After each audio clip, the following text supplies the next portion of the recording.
me do it. Let's talk a little bit about food pyramid. The South Park boys, Cartman himself in 2014 said it's upside down. It just needs to be put right side up, the food pyramid. And he essentially had it. Cartman had it essentially 11 years ago. And although it's a little bit altered, to be fair, but that's the old pyramid. There's the new pyramid, and fats and red meats and things are at the top. But what I want to ask you is the cardiological community has been very rigid about saturated fats to the point where I don't understand why they're not. I wonder if it's the fact that they're only dealing with the population with disease. They're really dealing with people with heart disease, which is a disease state. And I can understand in a disease state, there may be some different recommendations. Is that what the bias is from? No, it's a deep literature about animal saturated fats, including feeding studies and CRC studies. I agree.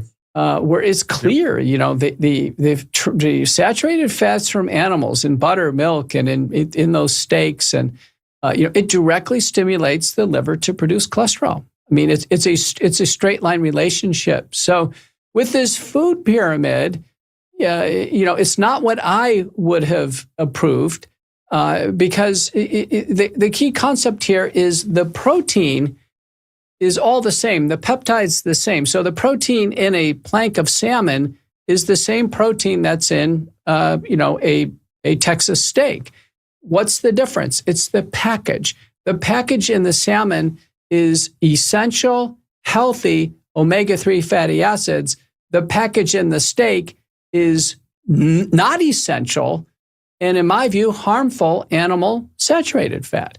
So, what a cardiologist would say, listen, we love the new food pyramid. Just get the steak, the butter, the whole milk, and the big turkey breast out of there and replace it with seafood.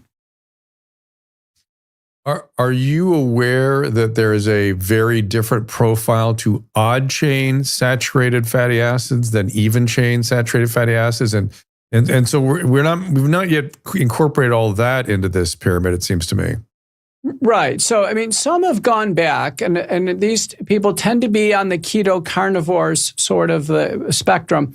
And they've said, wait a minute, there's a reanalysis going back to Ansel Keys, and none of the feeding studies are right. None of the epidemiologic studies are right. And we have a green light now to consume animal fats. And they've been reframed. FDA Commissioner McCullough was saying, well, they're healthy fats.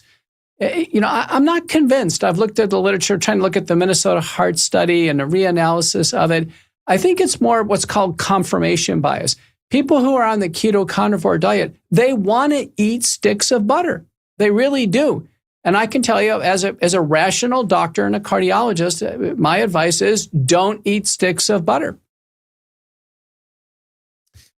We still have to resolve this because He's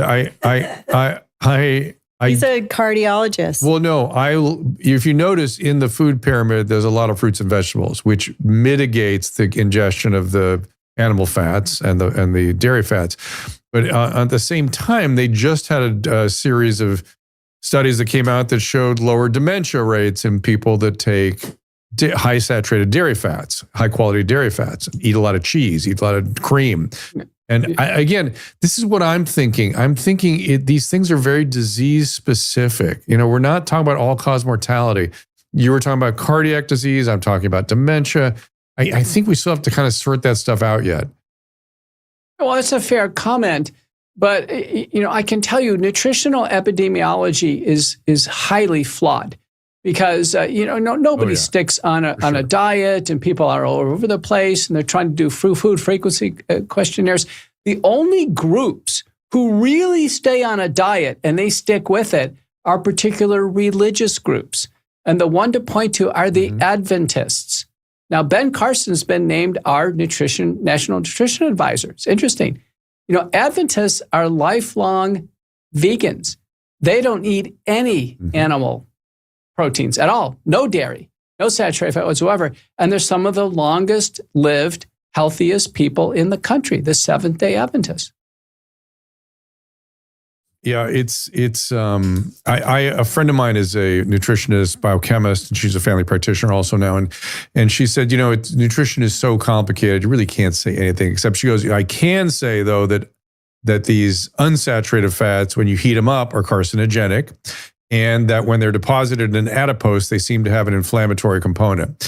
And so the unsaturated fat story was kind of a sham. Well, I mean, this idea of, you don't drink cooking oil, you're using it for cooking, and there are some nuances there. But, this idea of eating sticks of butter or eating, steak 3 times a day, what have you, you're talking massive consumption of saturated fat. So I can just tell you as a doctor, what I do is I keep my saturated fat intake less than 10 grams a day. So what does that equate to? If I had a Morton steak, that would be 20 grams. Okay, it's not too bad. But how about a Whataburger and fries? That's 60 grams of saturated fat. How about a pizza? That's 40 grams of saturated fat, several slices. So we actually have to get to grams of fat that you'd want to stay below. Now, I'm also very hard on carbs and starch. I think the 3 things that promote disease and cause people to be fat and become diabetic and have heart blockages and all these other problems are 3 S's: sugars, starches, and saturated fat. I think they ought to be out of the food pyramid, not at the top.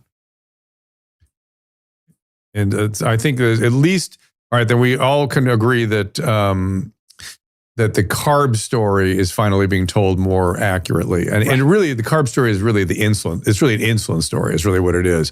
Yeah. When you get right down to it, it's the effect of insulin spike.